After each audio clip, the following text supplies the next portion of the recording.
여러분 설교를 듣다가 보면 똑같은 본문인데 사람들마다 다 다르게 그렇게 설교하는 경우가 많이 있습니다. 저는 다른 것은 충분히 그럴 수 있다. 왜냐하면 사람의 보는 각도가 다르기 때문에 그렇습니다.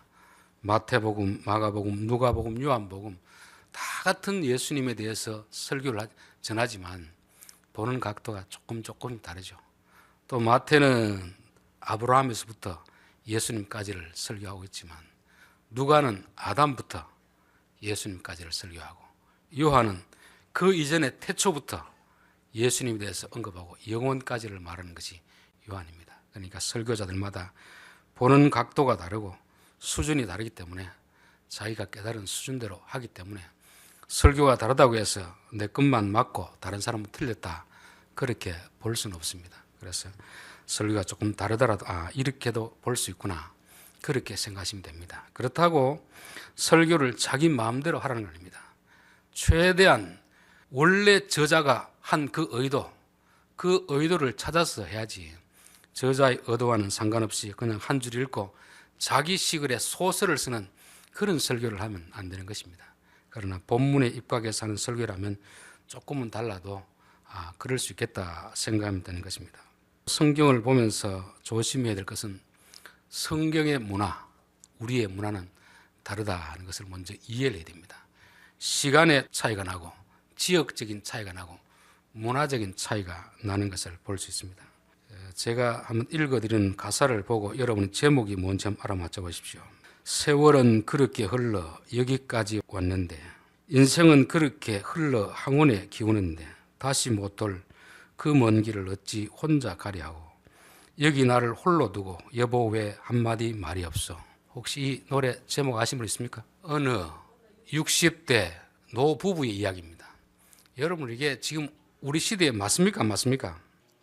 지금 저도 60대인데 저를 보고 이런 가사를 부른다면 너무 안 맞잖아요. 지금으로 말하면 우리 한 80대, 90대 노부부 그런 사람들에게 말해야 되는데 이 노래가 94년도 나온 노래입니다. 지금부터 30년 전. 그러니까 한국에서도 30년 전의 문화하고 지금 문화가 이렇게 다르다는 거죠.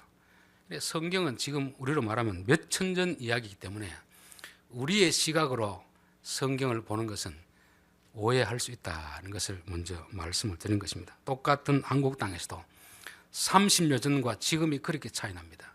문화도 차이 나고 사람의 생각도 차이가 나는 것입니다.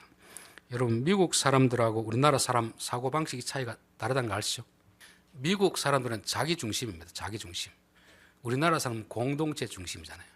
그래서 주소를 쓸 때도 어떻습니까? 우리나라는 경상북도, 김천시, 아포, 방구배기 길 몇 번지 이렇게 쓰지만 미국은 몇 번지, 아포, 김천시, 경상북도 이렇게 쓰는 것입니다.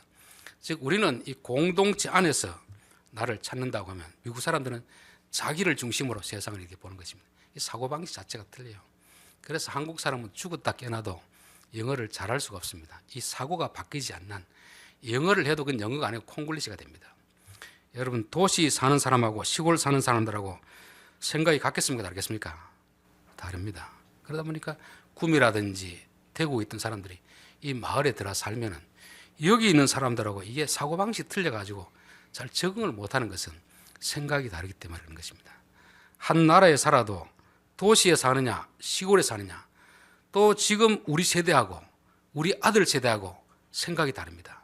시대가 다르고 지역이 다르면 사람마다 생각이 다르다는 것을 이해를 해야 됩니다. 하물며 성경이 기록된 때는 최소한 4, 5천 년 전의 이야기일 수도 있고 2천 년 전의 이야기일 수도 있는데 우리가 이것을 가지고 우리식으로 해석을 하면 얼마나 원래의 의미에서 빗나갈까 그것을 말씀드리는 것입니다.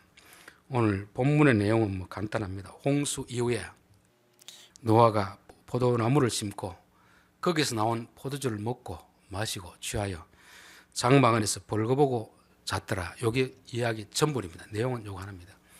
그런데 이제 설교를 들어보면 제가 봐서 한 90 몇 프로 이상은 이 설교를 이 유대인의 문화에서 해석하는 게 아니고 그냥 우리식으로 해석하는 거예요. 우리식으로. 그러니까 그 참 믿음의 사람 노아, 하나님과 동행했던 노아도 홍수가 끝나고 이제 세월이 많이 흘러서 자신을 돌아보니까 친척도 없고 친구도 없고 노년이 돼서 너무 외로워서 술을 한 잔, 두 잔 마시다 보니까 이제 알코올 중독자가 되었어. 어느 순간 이제 벌거벗고 자는 이런 노인의 추태를 보이는 그런 것으로 설교를 합니다. 그래서 우리가 젊을 때 믿음이 좋다고 나이가 들어서도 좋은 것이 아니다. 끝까지 믿음을 잘 지키자. 맞는 말이죠. 그러나 그 말에 대해서 성경이 동의를 해주느냐, 그게 중요합니다. 저는 회의를 할 때도 보면은 누구나 자기의 의견을 개진할 수 있다고 봅니다. 어떤 사람도 자기 의견을 개진할 수가 있습니다. 그러나 내가 한 말에 대해서 다른 사람의 동의와 제청이 있어야 이게 안건이 되는 것이지, 나는 어떻게 말했는데 아무도 그 말에 동의도 해주지 않고 제청도 해주지 않으면 그냥 그는 자기 생각으로 그냥 없어지는 것입니다. 그래서 우리가 성경에 어떤 말씀을 하려고 하면 그 말씀은 1차적으로 하나님이 동의를 하는가, 그리고 하나님이 그 면전에서 노아의 잘못을 책망하지 못하면 신약 성경이라서 다른 사람을 통해서도 노아가 잘못됐다 하고 한마디 언급이 있어야 되는데, 성경에 노아라는 단어를 검색하면 30번 나오는데 창세기에서만 22번, 나머지 8번이 신약에서 나옵니다. 그런데 아무도 노아의 행동에 대해서 잘못됐다, 추태를 부렸다, 이런 말이 없습니다. 그렇다면 우리의 생각을 바꿔야 되는 거잖아요. 우리가 지금 그 사건을 잘못 보고 있다는 것입니다. 제가 처음 여기 지동에 올 때 민수기 12장 아마 그 말씀을 전한 것 같아요. 모세가 구스 여인을 취한 그 일. 모세가 구스 여인을 취했을 때 누나와 형이 피난했습니다. 지도자가, 본이 되어야 될 지도자가 다른 사람도 아니고 흑인 여자를 데리고 살면 어떻게 되느냐.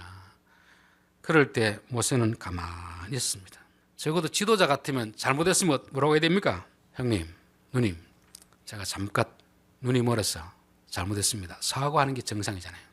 그런데 이 사람 모세는 온 지민인이었어. 온유함이 가장 최고 되는 자들이더라.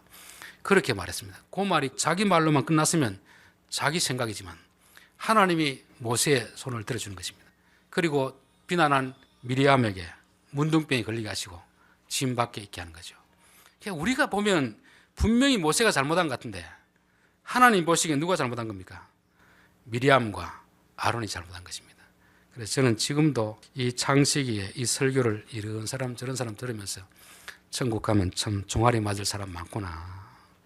하나님은 잘못했다고 한마디도 안 하는데 사람들이 믿음의 사람 노아를 완전히 술주전뱅이로 만들어가지고 오고 가는 모든 사람들에게 참 노아의 명예를 실추시키는 건 아닌가, 그런 생각이 드는 것입니다. 왜 그런 설교를 하냐면 포도주가 뭘 말하는지 모르기 때문에 그렇습니다. 성경에서 포도주를 오늘날 소주나 막걸리처럼 생각하기 때문에 그런 해석이 가능한 거죠. 술에 취했다는 것도 성경이 말하는 취했다는 의미를 모르고 요즘 남자들이 술이 취해가지고 길바닥에 넘어지고 오바이 타고, 예전에 제주도 어떤 검사는 술 먹고 바지 내려가지고 돌아다니다가 CCTV에 잡혀가지고 얼마나 우살을 당했습니까? 그러니까 성경을 보면서도 우리 시대에 우리 관점을 가지고 성경을 보니까 그런 해석이 나오는 것입니다. 그래서 우리는 성경을 볼 때 성경이 말하는 포도주는 무엇일까? 성경이 말하는 벗었다는 것은 무엇일까를 한번 좀 생각해야 되는 것입니다. 성경에는 이제 포도주 이야기가 많이 나옵니다. 예수님이 가나 혼인잔치에 가서도 물을 포도주로 만들었더라는 기적. 그러면서 술을 좋아하시는 분들은 야, 예수님도 술을 좋아하시는 분이구나. 그러니까 우리 술 한잔 먹는 게 무슨 죄가 되냐. 그렇게 이렇게 자기 변명, 자기 위로를 삼는 경우가 있습니다. 여러분, 성경에서 포도주는 우리가 말하는 그런 술의 의미가 아닙니다. 여러분, 독일 사람들이 맥주를 많이 마시잖아요. 그 맥주가 우리가 말하는 술의 개념이 아니잖아요. 거기는 이 지하수가 하도 오염이 많이 되어 있으니까 생수 같은 개념으로 맥주를 마신답니다.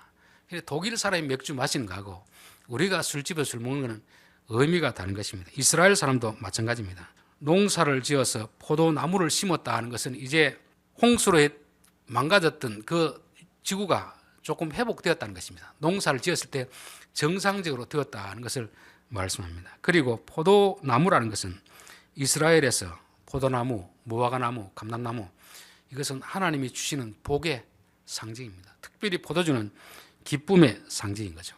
안식의 상징입니다. 너 참 지금까지 견디느라 수고 많았다. 포도주를 심고 포도주를 먹고 안식을 누리라. 그런 의미가 있습니다. 마치 창세기 2장의 사건을 그대로 갖다 대면 되는 거죠. 하나님이 창조할 때 계획했던 그 세상이 비록 타락한 인간에 대해서 홍수로 다 파괴했지만 다시 노아를 통해서 동일한 사명을 두시고 동일한 에덴 동산을 지금 창조하고 있는 모습을 말씀하고 있는 것입니다. 창세기 2장 8절에 여호와 하나님이 동방의 에덴에 동산을 창설하시고 그 지으신 사람을 거기 두시니라.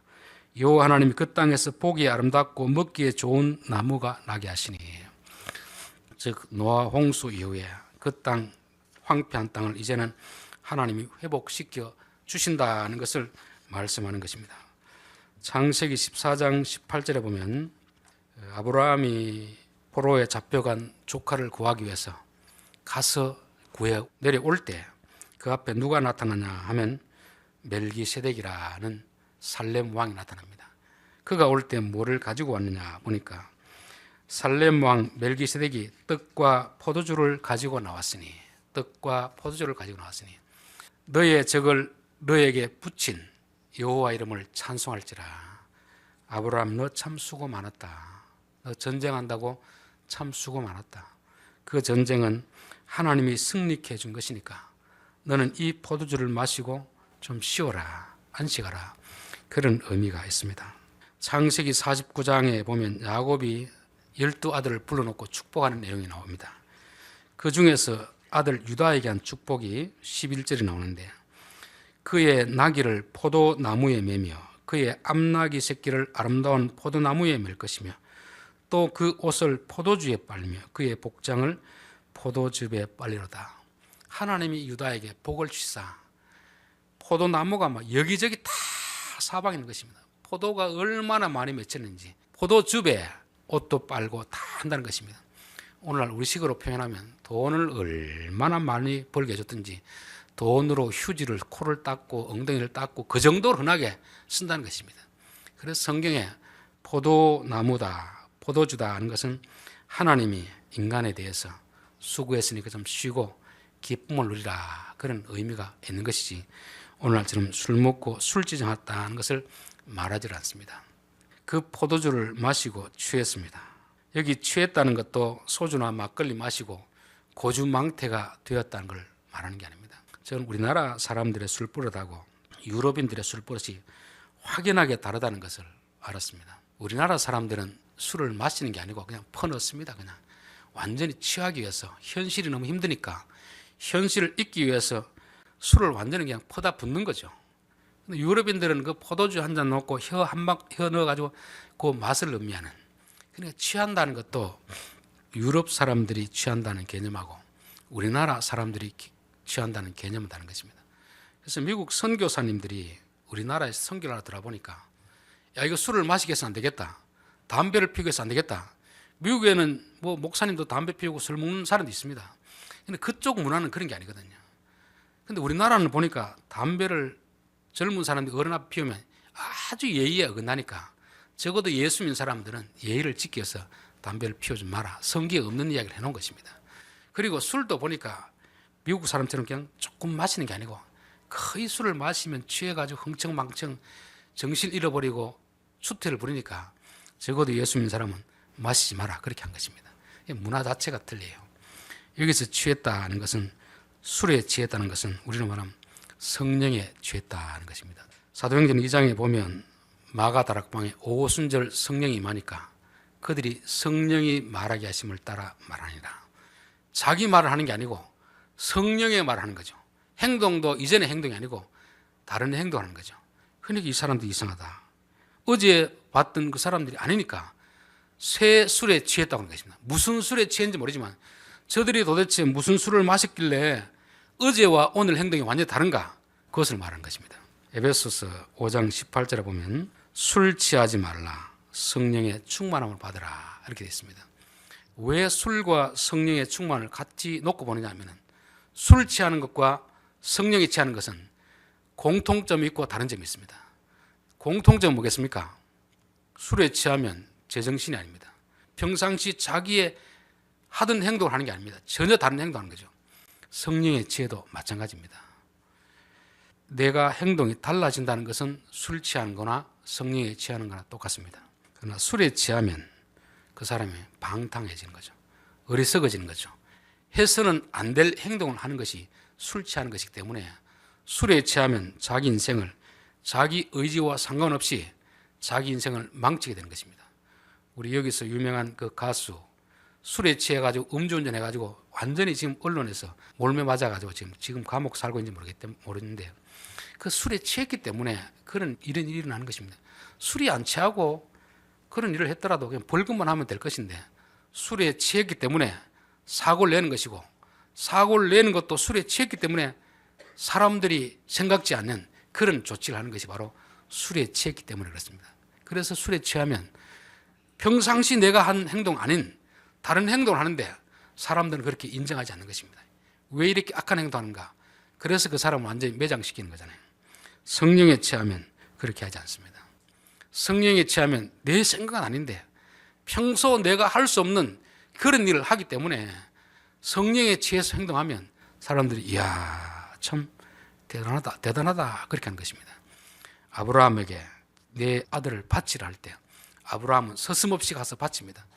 여러분 그게 맨정신에 할 수 있겠습니까? 맨정신은 죽었다 깨어나도 그런 일을 못합니다. 어떻게 아버지가 자식을 칼로 죽입니까? 아무리 하나님이 죽이라고 해도 그것은 성령에 취할 때만 가능한 것입니다.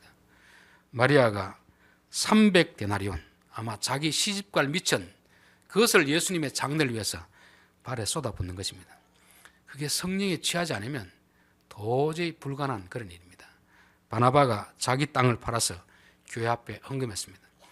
그것은 성령에 취하지 않으면 도저히 할 수 없는 것이죠. 여러분 돈 안 아까운 사람이 어디 있습니까?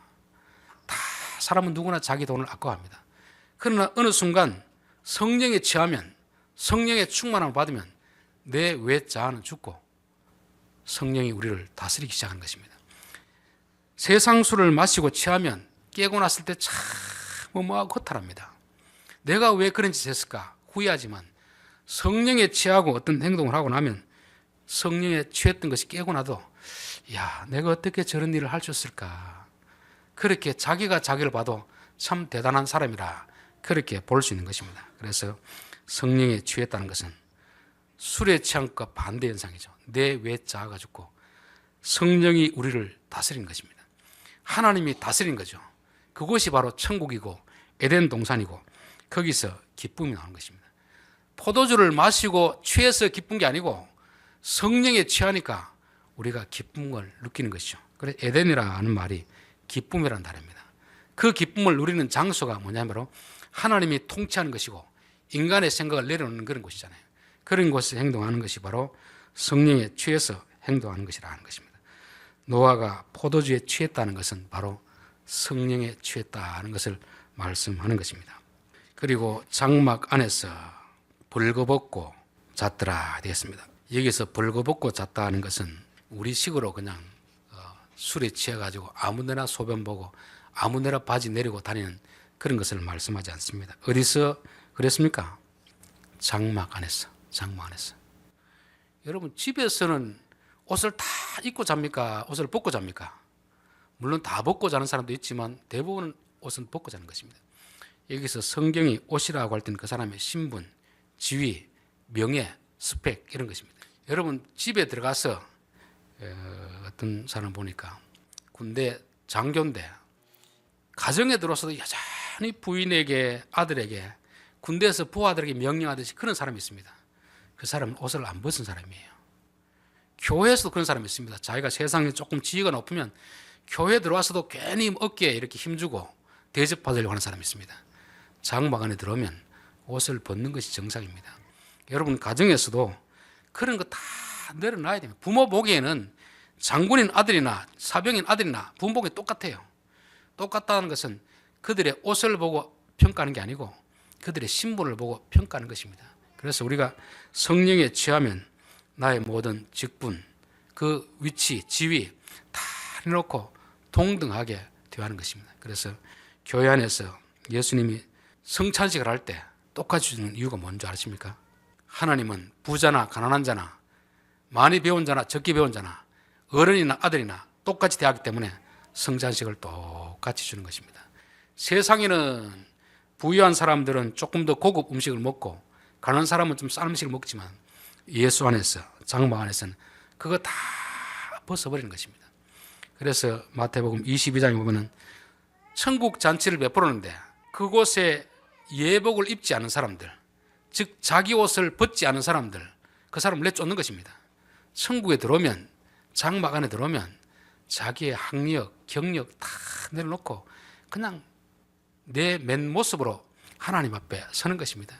그래서 흔히 남자들 그런 말 있잖아요. 뭐 내 지위가 높고 자기가 지위가 낮으면 높은 지위를 가지고 막 괴롭히고 이러면 밑에 사람이 뭐라고 합니까? 계급장 떼고 남자든 남자 다 붙읍시다 이런 말 있잖아요. 그 괜히 지위를 가지고 자기 어떤 경력을 가지고 갑질하고 이럴 때 그런 말 하는 것입니다. 여러분 교회 안에서는 장막 안에서는 그거 입고 행동하는 게 아닙니다. 다 벗는 것이 그게 정상이라는 것을 말하는 거죠. 그런데 벌거벗은 것이 부끄러움입니까? 부끄러움이 아닙니까? 그냥 육신의 옷을 벌거벗으면 부끄럽지만 그런 지위라든지 이런 옷을 벌거벗으면 부끄럽지 않은 것입니다. 창세기 2장을 한번 보겠습니다. 창세기 2장 25절 아담과 그의 아내는 두 사람이 벌거벗었으나 부끄러워하지 아니하니라. 모든 거 다 내려놔도 전혀 부끄럽지 않습니다. 우리가 옷을 입는 이유는 뭐냐면 자기의 수치, 자기 약점, 열등감을 가리기 위해서 옷을 입는 것입니다. 그러나 가족 간에는 그게 무슨 필요가 있습니까?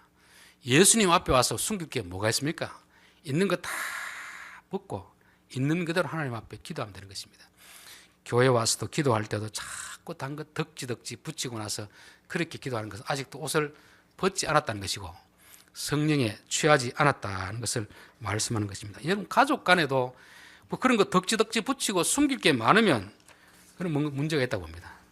이건 저의 생각이니까 그렇게 이해해 주시고, 저는 부부지간에도 뭐 스마트폰 요즘 뭘 합니까? 비번 걸어놓고 막 그렇게 하잖아요. 굳이 부부지간에도 그렇게 숨겨야 될 게 많다면 문제가 있지 않습니까? 저는 비번을 걸지 않습니다. 제 아내가 언제든지 제 카톡 다 열람하고 다 해도 아무런 제가 타치 안 합니다. 왜냐하면 부부지간에 뭐 숨길 게 뭐가 있습니까? 다 그냥 이렇게 다 벗고 있어도 부끄럽지 않는 것이 가족지간에 돼야 되지. 가족지간에 자꾸 숨길 것이 많다면 그는 말은 가족이지만 실제적인 가족이 아닙니다. 가족 간에는 숨기고 뭐 이렇게 감추고 하는 것이 없어야, 부끄럽지 않아야 그게 가족이지. 그러나 3장에 가니까 벌거벗은 것이 부끄러워서 나뭇잎을 입을 가지고 가리잖아요. 여러분 우리가 다른 사람 가족 간에도 마찬가지지만 친구지간에도 자꾸 숨길 게 있다면 뭔가 지금 문제가 있다는 것입니다. 정상적인 사람 같으면 친구고 가족이면 벌거벗어야 됩니다. 내 모든 있는 그대로 다 이야기할 수 됩니다. 그러나 타락한 사람들은 또 이야기하면 그걸 가지고 단점으로 삼아가지고 자꾸 이렇게 사람에게 이용하려고 들기 때문에 모르는 사람에게는 벌거벗을 필요가 없습니다. 적어도 친한 사람들에게는 내 이야기를 하는 거죠. 사람들과 만나봐도 아무에게나 자기의 어떤 과거를 털어놓지 않습니다. 어떤 사람에게는 이 사람에게는 내 과거의 허물을 이야기해도 괜찮겠다 싶은 사람은 이야기 털어놓습니다. 그래서 저는 저에게 와서 그런 것을 이야기하는 사람 보면 참 감사하게 됩니다. 이 사람이 나를 그만큼 신뢰하고 있구나, 나를 가족처럼 생각하는구나, 그런 생각 때문에 참 감사가 됩니다. 그러나 저도 어떤 사람은 참 친하다고 생각하고 내 과거를 이야기했는데 돌아서 참 내가 왜 이런 이야기 했던가 부끄러움을 느낄 때가 있습니다. 그럴 땐 털어놓지 말아야 될 사람이 내가 이야기를 했구나, 그런 생각이 듭니다. 노아가 장막 밖에 돌아다니면서 벌벗고 다녔다면 문제가 되는데 장막 안에는 개인의 공간입니다. 공간. 거기는 하나님과 함께하는 공간인데 거기서 벌거벗고 산다고 해서 그것은 잘못이 되겠나? 그것을 잘못이라고 생각하는 함이 문제인 함. 저는 가족 간에도 다른 사람에게는 다 말하지 못하는 그런 일일, 부모 자식 지간에는 이야기 다 털어놓을 수 있어야 됩니다. 부부지간의 이야기를 다 털어놓을 수 있어야 그게 가족이지. 자꾸 숨기고 있다면 그거는 문제가 있습니다. 이단들이 보면 아주 악한 것이 어디 가자 하면서 참 신령한 데가 있다, 성경을 잘 가르치는 데 있다, 그러면서 꼭 한마디 하는 경우가 있습니다. 다른 사람에겐 말하지 마십시오. 뭔가 숨기는 게 있기 때문에 그런 거 아닙니까? 혹시 우리 성도들도 그런 이야기를 들으면 그냥 숨기는 게 아니고 장로님이나 권사님한테 한번 물어보십시오. 그것이 어떤 것인지 다 털어놓고 문제가 없으면 문제가 없지만 자꾸 숨기는 것은 이게 문제가 있는 것입니다. 그래서 장막 안에서 벌거 벗는 것은 잘못이 아니고 정상입니다. 그래서 가족들이 모였어도 나의 약점도 털어놓고 나의 허물도 털어놓고 실수도 다 털어놓고 그래야 상대방을 제대로 아는 것입니다. 저는 노예 목사님들과도 이렇게 보면서 잘 이해가 안 되던 목사님도 그분의 가정의 이야기를 듣고 나니까 아, 이래서 이랬구나 이해가 되더라고요. 상대방을 제대로 알아야 상대방을 이해할 수 있는 거지, 우리가 상대방을 이해하지 못하는 것은 자꾸만 감추고 덕지덕지 붙여놓으니까 상대방을 모르기 때문에 이해를 못하는 것입니다. 오해가 생기는 거잖아요. 그래서 우리가 친한 사람이라고 하면 적어도 그 사람에게는 나의 과거, 나의 어떤 허물 털어놓아도 부끄럽지 않는 그런 사람이 친한 사람인 것이고, 내가 그 사람의 벌거벗은 모습을 보지 못하고 그 사람에 대해서 함부로 잘못했다 잘했다, 그건 아주 위험한 것입니다. 그 사람의 속 사정도 모르고 함부로 판단하는 것이, 그것이 바로 선악과를 따먹는 거 아닙니까? 선과 악을. 그건 하나님만이 하시는 것인데 우리는 어떤 사람을 잘 알지도 못하면서 그 사람의 어떤 행동을 보고 함부로 판단한다는 것이 함이 저지른 범죄인 것입니다. 앞에 서두에서 말씀드렸다시피 진짜 노아가 치명적인 실수를 했다면 하나님은 아마 데려갔을 것입니다. 그런데 이 일 후에 함이 350년을 더 살도록 놔두는 이유가 뭐겠습니까? 노아 이름이 안식입니다. 안식 위로입니다. 너는 아직도 안식을 누리지 못하는 사람들에게 안식을 주는 자가더라. 노아의 아버지가 아들을 낳고 이름을 안식이라 지었습니다. 하나님도 그 이름에 걸맞도록 내가 조금 더 많이 살아야 된다. 살고 안식을 누리지 못하는 사람에게 안식을 누리라, 그렇게 말씀하는 것입니다. 결론입니다. 우리 예수 믿는 사람은 포도주를 마시고 기쁨을 누려야 됩니다. 술을 마시고 기쁨을 누리는 게 아니고 성령의 술에 취하라는 것이죠. 성경이 말하는 술도 그냥 입으로 들어가는 술을 말하는 게 아니잖아요. 쾌락의 술, 돈의 술, 욕망의 술, 그런 술 좀 마시지 말고 하나님의 진리의 말씀의 술, 그 술을 마시고 좀 마음에 기쁨을 누리라는 것입니다. 그 술에 취한다는 것은 바로 내가 죽는 것입니다. 내 외사람을 죽이는 것이고 성령이 나를 주관하도록 만드는 것이죠. 여러분, 천국은 죽어서 가는 곳만이 천국이 아닙니다. 살아있는 이곳에서부터 예수를 제대로 믿는 그 순간부터 성령의 충만함을 받는 그 순간부터 천국은 시작되는 것이고 그 기쁨을 누리게 되는 것입니다. 그게 포도주에 취했다는 것이고, 포도주에 취했다는 건 죽는 거 아닙니까? 아담에게 하와를 주기 전에 뭐라고 합니까? 너는 죽어라. 그래서 아담이 잠에 잠드는 것입니다. 잠드는 것은 죽는 것이죠. 맨정신에서 그 배를 해부하고 갈비뼈를 빼내면 얼마나 아프겠습니까? 포도주로 죽이는 것입니다. 마취시키는 거죠. 성령에 취하게 하는 것이죠. 그러면 그가 갈비뼈를 빼내서도 그 안을 얻을 수 있듯이 우리는 예수를 믿으면 성령 충만해야 됩니다. 성령에 취해야 됩니다. 술을 마시면 취했다가 다시 깨듯이 성령의 지배를 받는 것도 늘 은혜 받았다고 그게 계속 지속되는 게 아니잖아요. 매일매일 말씀의 성령을 마시고 먹고 취해야 우리가 그 기쁨을 지속할 수 있는 것입니다. 성령에 취한 사람들은 옷을 입지 않습니다. 자기 스펙, 자기 학력, 자기 어떤 힘 자랑하지 않습니다. 다 벗고 있는 모습 그대로 자기를 드러내는 것이고, 다른 사람도 그 사람이 얼마나 많이 배웠느냐 그런 옷을 보고 판단하지 않습니다. 주님이 입혀주신 예복을 보고 그 사람들을 판단하는 거잖아요.